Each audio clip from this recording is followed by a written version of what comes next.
You know. Well, and also in France, when Ben Franklin was there, women wore pictures of Franklin and different medals and that type of thing in their hair or as necklaces. He was very much a popular figure So he in had France. groupies.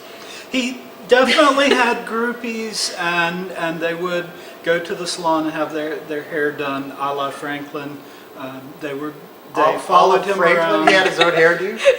Apparently, they wanted to look Like Franklin. like Franklin to a degree. And this is 70-plus-year-old Franklin by this time. Wow. The old man Franklin we so often see depicted. To take it a step further, when Franklin died, his death was not ignored, but really understated in the United States. He had one eulogy, which was given by one of his arch enemies in the philosophy and science world, a man that he had butted heads with many times, but he was president of the appropriate association, and so it fell to him to give Franklin's eulogy. It was rather half-hearted. In France, they had this huge celebration of Franklin's life and tributes to Franklin. His image was plastered everywhere, both when he was there and then afterward. It is said also that the King of France, Louis XVI, got a bit upset at some of the attention Franklin was getting, and so had a special chamber pot made with Franklin's image in the bottom of it, which he then bequeathed to a certain member of his court who was a little too fond of Franklin.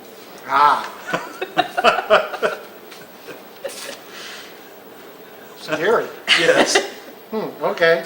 Okay, so for those who may not know, I mean, we're sitting here around talking about Ben Franklin, and for those who may not know, Benjamin Franklin is famous for several key things. I can name a couple of them. The lightning rod, bifocals. Can we think of any others? Well, he discovered electricity, or at least gets credit for discovering Right, electricity. right. The kite thing and the key. Right. Well, I think that's a childhood thing. It's interesting because he was intrigued by the possibilities of storing electricity, which had been experimented Didn't he make with. a battery? Exactly, and he named it the battery. Right. Franklin gave us a lot of the terminology that we associate with electricity, positive and negative, and the battery.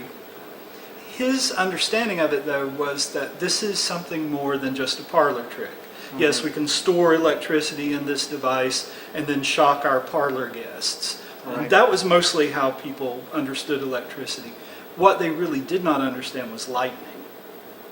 They didn't understand lightning as electricity. Many people understood it as divine retribution, depending on how your faith interpreted it, or as something else, but not this simple electricity that you can feel tingle your fingers. Franklin discerned that it was one and the same. Right. And so he set about the process of scientific experimentation, and eventually confirmed through the kite experiment with his son William, often depicted as a boy in imagery, but actually a young man at the time.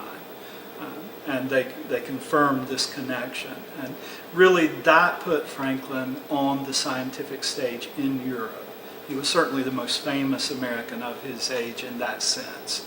And that gave him entree then to other opportunities, let's say, that he would utilize. Right. And of course the library, public lending library. Lending libraries. That's a big difference because it wasn't, and I guess he had a large private library. Yes. And then the fire department, the post office. Insurance companies. Insurance companies, we were talking about that earlier.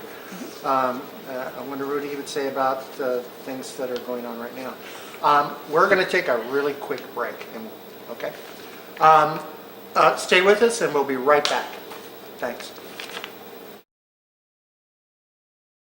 The Urbana Leader is sponsored in part by the Depot Coffee House, a gathering place for locals, a resting place for bicyclists, and a haven for history and railroad buffs.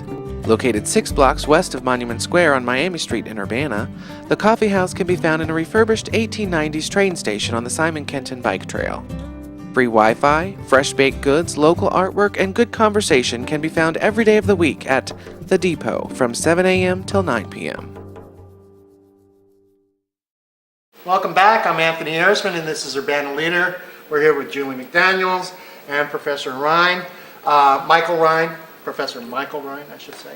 And we left off with some of the things that Ben Franklin had done in his life: electricity, the lightning rod, bifocals, etc. But he's done a lot of other things, and some of them were majorly important. A lot of them had to do with, probably why the French liked him so much, because a lot of people don't know this, but entrepreneur is a French word. Okay. Exactly. So, red state, blue state kind of thing. Anyway, he was a diplomat. Can anybody tell me who was he a diplomat for? Franklin began, I think his diplomatic career really begins for the colony of Pennsylvania. Okay. He is sent to England to negotiate on behalf of forces within Pennsylvania that want to limit the power of the heirs of William Penn. William Penn, the founder of Pennsylvania. Right. And his heirs owned huge tracts of land, did not, in the minds of many Pennsylvanians, pay their fair share of taxes on that land. And so the solution to this that Franklin proposed, with the backing of this faction within Pennsylvania, was to make Pennsylvania a royal colony and thereby take that sort of exception away from the Penn family that they had been enjoying. Right. He wasn't, maybe I got this wrong, but from what I've read, he wasn't a proponent of the privileged class, where you had generation after generation who never did anything. They didn't earn anything. They inherited it all. And it kept growing as it was inherited down the line. Until you basically had one whole family who owned the entire state. A short biography of Franklin. He is born with very little privilege. His father is in soap making and candle making, and that may sound Very romantic, working class person. but they're making all of these things with animal byproducts. It's a fairly really working class kind of job. Very working class. Very. And so a lot of people don't realize. And that's one of the reasons why they instituted an estate tax, was so that people weren't getting, if you're going to be privileged, it shouldn't be passed on wholly. Right.